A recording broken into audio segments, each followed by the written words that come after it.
down an old dirt road. I love my country, heading back to the bush, gonna lighten my load. I love my country, baby's there beside me in a tight blue jeans, looks for all the world like a rodeo queen. Revving up the motor in my old machine, I love my country.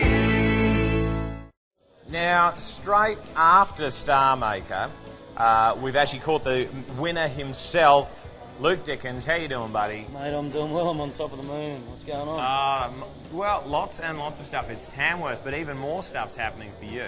Now, winning Starmaker, what an amazing night that must have been for you. Oh, mate, I was absolutely shocked and I was blown away, so excited. And, you know, I got to second place on Australian Idol a couple of years ago and I didn't feel what I felt last night, I tell you. That's the greatest thing I've ever achieved, you know. I released my first album in April last year over in Afghanistan, played for the troops, and that was an absolute buzz, but last night, mate, that's the peak of my career so far, you know, and all it is a doorway to what's to come. You know what, I don't actually think you can get much more Aussie than you. You've been a shearer for 10 years, you've gone over and supported the troops in Afghanistan by entertaining them. You've got your album out called Underdog, which is a pretty Australian concept. So, you know, it makes sense that you're in Australian country music, but that's a recent thing for you, isn't it? Mate, it certainly is. I mean, I toured my first album, Underdog, as it tried to rock it up, you know, and make a bit of a rock concert out of it, which I had fun with. Yeah. But then after that, Amber Lawrence asked what I was up to and asked if I wanted to jump on board with the tour that she was putting together. And of course I said yes, because Amber's great, I love her, mate. We've been friends on Facebook and things like that for ages, but to actually work with her and Victoria Bailey as well, and Luke Austin, last year's Toyota Starmaker, was an absolute buzz. And they introduced me to the country crowd and so many more people that came after that too. Becky Cole, I went over to Egypt with not long ago. She's an absolute legend. Adam Harvey, after I went and saw Becky back in Australia, had heaps to tell me about the industry, you know. And he's a funny man, isn't he? He's a dude, mate. He's just down to earth, you know what I mean? And Catherine Britt, Diana Corcoran, they're all good mates of mine now, you know what I mean? And they've accepted me into their family, and now I've got something to bring back to the table, you know, so I'm just wrapped. That's absolutely brilliant. So, have you taken the Toyota for a burn yet? No, I haven't, mate. I've got to work out how to get my mum's car back to her first. That's what they all said to me. What do you think?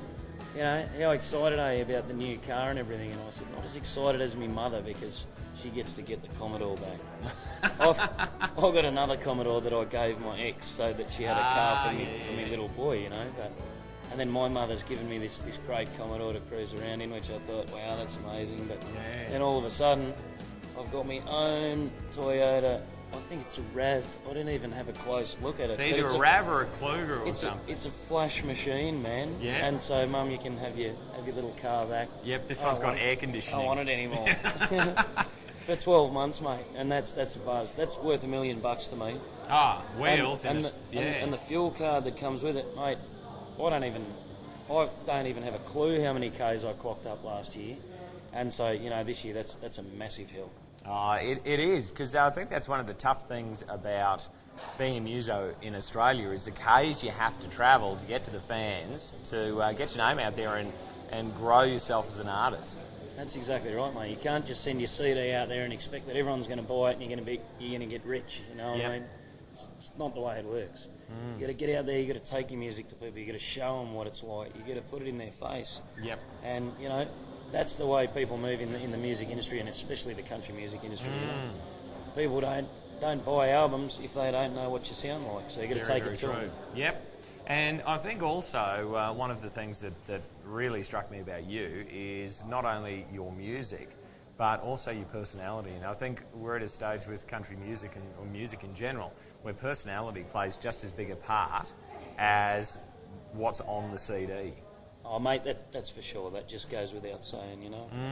You know, there's great music out there, but if word gets around that the dude that created it isn't such a cool guy, then you don't want to support him, you know. And I'm just myself. I'm the way I've been brought up. I've got a beautiful, supportive family, you know what I mean. And I love them, and they love what's going on here. So you know, without that, I'd still be shearing sheep. There you go. Do you reckon you'll miss that? I always miss a little bit of it, mate. That's a great lifestyle, you know, and it's one that, like music, not everyone can do. And so, you know, that was a part of me that I was really proud of, being a shearer, because the dudes that I met in that game and the places I saw was something to be proud of. And now this, it's just like a total step up, you know, but it's still me. Still meeting different people, still going to places you only dream of. And, you know, it's a rare thing, and it's a really rare thing these days, the shearing. So, yeah, it's all me. Well, you've done a fantastic job to take out the 2011 Toyota Starmaker competition. Congratulations. Thank you very much, Thank you, Luke Dickens. I love my country.